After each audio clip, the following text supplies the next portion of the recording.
Bonjour, c'est Cryptoly, j'espère que vous allez bien en ce vendredi 5 janvier 2024. On se retrouve aujourd'hui pour parler crypto, pour parler BTC, pour parler forcément ETF, et ça commence tout de suite.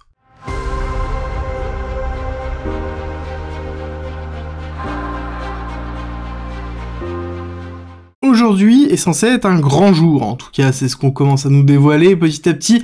On commencera par un tweet de Goku qui nous explique que, en effet, on a peut-être une source proche du dossier de l'ETF BTC qui nous dirait que demain on va avoir une validation. En tout cas, on attend ce qu'on appelle a big day, un grand jour pour les ETF spot BTC. Est-ce que ça va être la validation? Est-ce que ça va être le refus?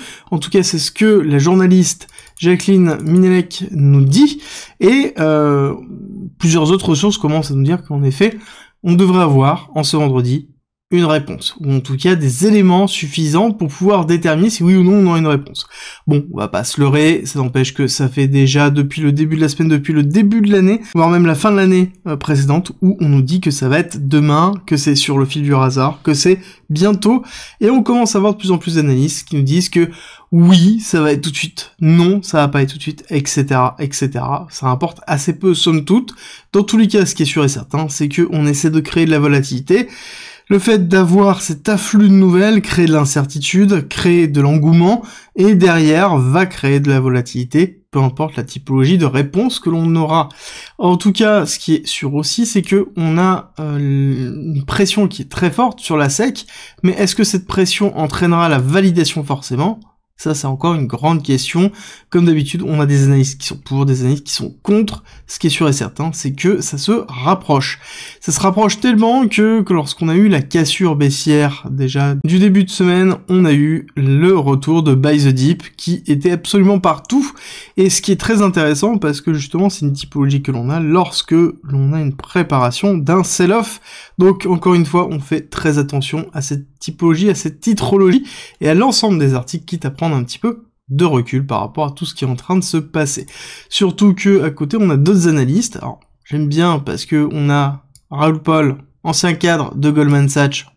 Voilà, ok, cadre de Goldman Sachs, il y en a déjà un paquet, et je pense qu'il y en a des bons comme il y en a des très très mauvais, donc on ne sait pas déjà ce qu'il faisait dans la vie, ni depuis combien de temps il est parti de Goldman Sachs, qu'est-ce qu'il fait maintenant. Bref, on a un analyste sorti nulle part qui nous explique qu'il y a 60% de chances qu'on soit dans un cycle normal, 20% de chances que tout se passe en amont, donc sous-entendu un cycle qui soit peut-être plus court que prévu et qui commencerait aujourd'hui, et on a 20% de chances qu'il sera dans un hypercycle, qui ressemble plus entre 2012 et 2013, voire même 2015, d'accord?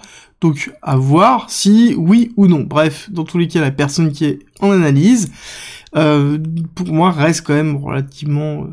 Enfin voilà, on ne sait pas qui c'est, donc pour moi, il y a assez peu d'intérêt à donner ça, mais c'est juste pour vous montrer encore une fois que on pousse des nouvelles pour donner des nouvelles, ça n'a pas forcément un gros intérêt, encore une fois. Par contre, pourquoi je vous montre ça? Parce qu'il y a un intérêt aussi, ça m'a poussé une réflexion, qui est, je vous ai souvent parlé de la notion de sell the news, mais je vous ai pas dit comment reconnaître si on était réellement dans un bull run suite à ces nouvelles-là, et si on avait réellement un influx de liquidité, comment on le verrait. Et ça va être le but aussi de cette analyse technique d'aujourd'hui. Autre petite nouvelle, on a bien la pression régulatoire de la SEC qui est toujours bien présente, avec derrière, suite à la validation des inculpations autour de Terra Lab et de Terraform avec l'UST, donc le dollar qui a été utilisé dans Terra Luna. En l'occurrence, ils veulent utiliser ce qui a été validé par rapport à l'UST contre le BUSD, voire même contre Coinbase. Alors, chose qui est totalement différente, hein. Je rappelle que l'UST était un stablecoin algorithmique qui était validé contre le Luna et contre une partie de collatérale, alors que le BUSD était échangé contre $1 et était backé contre $1, d'accord? C'est deux choses différentes, et que le BUSD c'était Paxos, donc quand même une grosse société et qui est centralisée, alors que l'UST ne l'était absolument pas. Je pense qu'il y a une partie d'amalgame qui essaie d'être effectuée maintenant, alors que ça n'a pas vocation. Le BUSD a quand même beaucoup plus la tête d'un stablecoin et non pas d'une securities par rapport à l'UST. Donc le fait qu'on appuie là-dessus de cette façon-là veut dire principalement que la SEC essaie vraiment de forcer la régulation autour des securities dans les cryptos, et je pense que c'est ce que l'on va voir sur l'année 2024 sur tout ce qui n'est pas BTC et peut-être même pas Ethereum, mais ça c'est encore, on est un peu encore entre les deux. Au niveau des chiffres, nous avons plutôt eu des bons chiffres hier. Nous avons eu une augmentation des PMI services au-dessus de l'attendu. On a un stock de pétrole qui est plutôt ok, pareil, inscription au chômage qui est en baisse, donc qui est plutôt positif aussi. Agricole, pareil, en baisse, plutôt positif aussi. Donc là, on est vraiment bien, en fait, somme toute, sauf que, quand on regarde un petit peu les chiffres, on voit qu'on continue la baisse.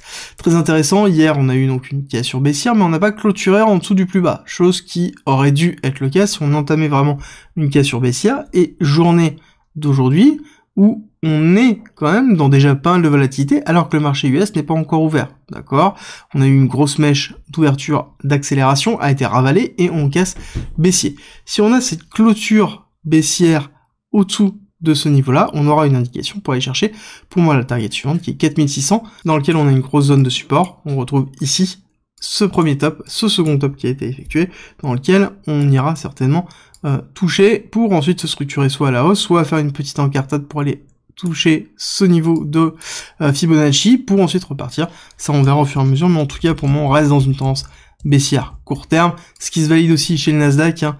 Premier niveau 16 000 Nasdaq, dans lequel on se posera des questions. Second niveau, on ira chercher 15 500, dans lequel là on aura des réactions, oui ou non au niveau du prix, mais on est dans une phase de respiration, ce qui est plutôt logique pour ce début d'année, et dans lequel on le voit aussi au niveau du VIX, donc qui est l'indice de volatilité du S&P 500, qui est une option de couverture par rapport à l'évolution de S&P 500, et plus on monte au niveau du prix, plus il est demandé, et plus il est demandé, plus on a des investisseurs qui ont une option de couverture pour une chute éventuelle. Et on voit qu'on commence à avoir un momentum qui est en train de se créer, donc ça veut dire que oui, potentiellement, on pourra avoir ici une réaccélération. Sur une réaccélération du VIX, ça veut dire que les investisseurs attendent à avoir justement une cassure au niveau des différents indices américains.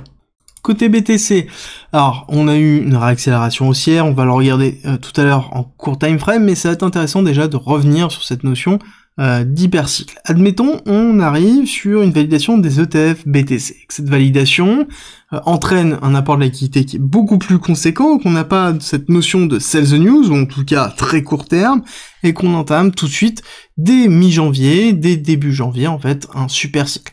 Donc sous-entendu, un apport de liquidité massif sur BTC, un achat massif de BTC qui se fait au market, et dans lequel on a un ensemble de bougies vertes qui commencent à se structurer à la hausse, d'accord, qui sont plutôt impulsives, surtout la première, peut-être une consolidation, et ensuite on part de ce style-là. Est-ce qu'on peut considérer que là, on est dans une forme de super cycle, et qu'est-ce qu'il nous faut pour pouvoir le déterminer? Qu'est-ce qu'il nous faut pour dire qu'on commence un bull run par rapport à la validation des ETF?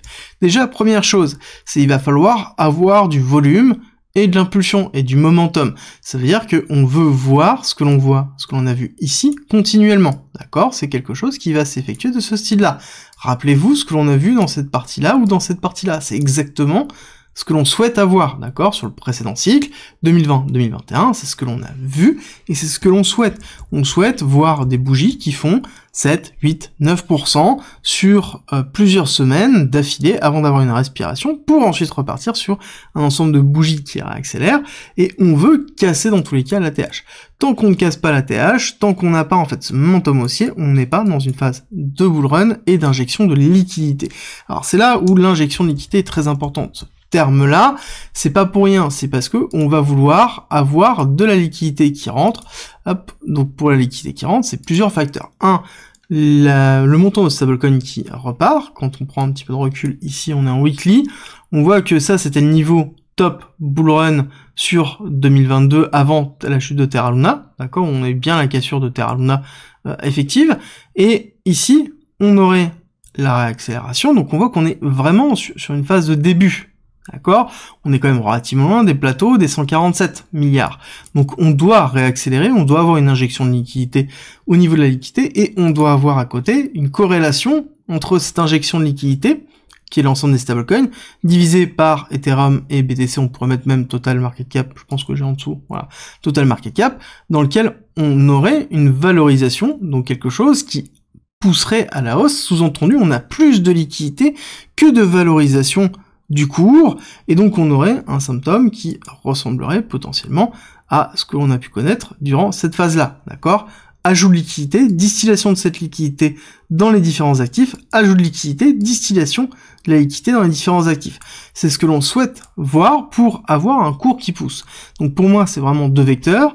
Tant qu'on n'a pas ces deux vecteurs-là, donc un, ajout de liquidité, deux, transfert de cette liquidité vers les crypto-assets, et même on pourrait rajouter le troisième que je vous ai donné tout à l'heure, c'est du volume et de la volatilité à la hausse avec des bougies d'impulsion réellement pour pouvoir partir à la hausse. Là, c'est vraiment les trois choses qui vont déterminer si on part sur un momentum ou pas. Ensuite, est-ce qu'on est dans une notion de super cycle? La notion de super cycle sous-entend que on aurait pu de gros bear market, on aurait des petits bear market, etc. Pour y arriver, dans tous les cas, il faut retirer les dernières épées de Damoclès. Les dernières épées de Damoclès sont les épées de réglementation et de régulation. D'accord? Tant que c'est présent, on aura toujours, en fait, des possibilités de crash et on aura toujours des possibilités d'interdiction et toujours une forme d'incertitude. Et deuxième chose, on aura toujours en crypto, et je pense que malheureusement ça mettra beaucoup de temps avant qu'on ne l'ait plus, c'est on peut avoir des très gros hacks, comme on peut avoir aussi des très grosses arnaques à la FTX ou à la Terra Luna, ou en tout cas des projets comme Terra Luna, qui peuvent éclater en vol. Encore une fois, est-ce qu'avec une plus grosse réglementation on aurait pu éviter Terra Luna? Je ne suis pas forcément sûr que ça aurait pu être évité. Et donc Terra Luna, pour rappel, c'est ça. D'accord, c'est vraiment la grosse cassure baissière. Donc, pour moi, oui, on peut arriver dans un super cycle, mais est-ce que c'est encore trop tôt? Peut-être, on verra bien déjà avec la réglementation et l'afflux potentiel des liquidités des institutionnels. Au niveau court terme, on voit bien qu'on maintient toujours l'oblique avec ce retracement que l'on a eu, respiration. Si on regarde vraiment court terme, on voit bien qu'on a fait une grosse respiration, est allé retester le top précédent et on a comblé une grosse partie d'imbalance. Il nous reste encore une partie d'imbalance qui est non comblée. Là-dessus, c'est plutôt classique, hein. Donc pour moi, on pourrait avoir une nouvelle réattaque pour pouvoir se structurer ici. Et là, je regarderai ce qui se passe. C'est-à-dire que si ici, par exemple, j'ai une petite distribution, j'aurais peut-être quelque chose pour accompagner un retest d'une nouvelle oblique, donc quelque chose qui se situerait dans ces zones-là, voire même si jamais on est vraiment dans une notion de range, j'irai chercher le bas de range avec 41 500 potentiellement pour aller retester cette mèche que l'on a effectuée, parce que pour moi, je pense qu'elle sera retestée avant la validation des ETF, à moins que la validation des faits se passe aujourd'hui et que on soit pris de court, parce que clairement le mouvement lui-même devra prendre plusieurs jours, plusieurs heures en fait pour se faire. Donc pour moi ici on pourrait faire aujourd'hui pour ensuite retester potentiellement sur la fin de journée, voire même début de semaine prochaine pour ensuite repartir. Mais encore une fois, ça va dépendre des nouvelles qui vont tomber. Faites toujours très attention aux nouvelles, hein. N'oubliez pas la volatilité que l'on pourrait avoir. C'est des allers-retours très forts. C'est pas parce qu'on a eu une cassure baissière qu'on n'a pas eu ensuite après une remontada qui nous a fait très mal pour ceux qui étaient en short et qui étaient à levier. On a eu beaucoup de liquidation de ceux qui étaient à levier et ici on a eu beaucoup de liquidation encore une fois de ceux qui essayaient de racheter ce dip à levier. N'oubliez pas que là, quand on va avoir beaucoup de volatilité, ce ne sera pas le moment de sortir vos gros leviers. Sur l'order flow, on voit pas forcément grand chose, hein. On voit bien que le funding rate est en train de se tasser. Je vous l'avais prédit notamment hier, je vous disais que c'est plutôt classique. On voit même que l'open interest sur les deux marchés sont totalement plat, d'accord? Donc on a personne qui est en train d'acheter ce qui est en train de se passer ici, donc les personnes sont en position et attendent tout simplement la validation. Je pense qu'on n'aura pas d'open interest tant qu'on n'aura pas de nouvelles. Encore une fois, on fait attention, comme je vous l'ai expliqué en début de vidéo, on a beaucoup de nouvelles qui arrivent, et il ne faut pas surréagir par rapport à ce qui se passe. Parce que dans tous les cas, le marché est manipulé, on n'a plus aucun doute depuis très longtemps, mais ça n'empêche que on le rappelle régulièrement. On voit bien la mèche qui a été là pour récupérer en fait tous les SL qui étaient positionnés ici, tous les longs qui étaient positionnés ici. Donc on est en train de préparer la liquidation des longues, deuxième liquidation des longues, on a liquidé une partie des shorters, on n'est pas allé chercher la grosse partie au-dessus de 46 000, dans lequel on a quand même beaucoup de monde sur le top qui avait été laissé. Bon, ça, je pense qu'on ira le chercher lorsqu'on aura une validation des ETF. La mèche risque d'être assez violente par rapport à ça. Et ce qu'on regarde, c'est que pour moi, on a encore un petit peu de longues qui sont présents, qui ont été construites sur justement l'accélération qu'on a eue et le rachat en fait de cette mèche. Donc le rachat de cette mèche, c'est, hop, on va se positionner ici, tac, c'est le rachat de la mèche qui a été effectué là. D'accord? Le fait de voir cette mèche là qui a été rachetée, c'est en fait les longues qui sont positionnées dans cette zone là, ce qui est plutôt normal pour avoir en fait cette accélération pour aller chercher en fait ce top là.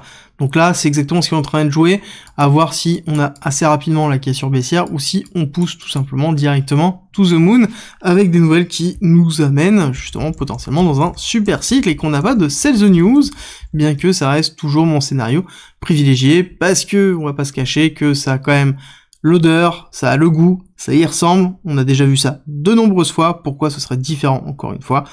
Peut-être que oui, ce sera différent, dans tous les cas l'important c'est de ne pas avoir raison, c'est d'être préparé à avoir tort, n'oubliez jamais ça. Et d'ailleurs en parlant de préparation, si vous n'êtes pas suffisamment préparé, que vous voulez être vraiment préparé, n'oubliez pas que vous avez un guide d'investissement et de trading qui est à disposition, 30 pages concises pour vous expliquer quand acheter, quand vendre, c'est en description et en commentaire. Et nous on se retrouve tout à l'heure à 13h30 pour une vidéo sur Avax, la crypto d'Avalanche.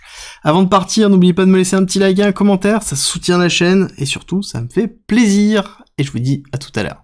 Si tu as envie de te former et profiter vraiment du bull run, c'est simple, il y a une formation parfaite, complète, gratuite à disposition. C'est à travers un parcours pédagogique qui t'apprend tout sur la blockchain, la crypto, l'investissement, l'analyse technique et le trading.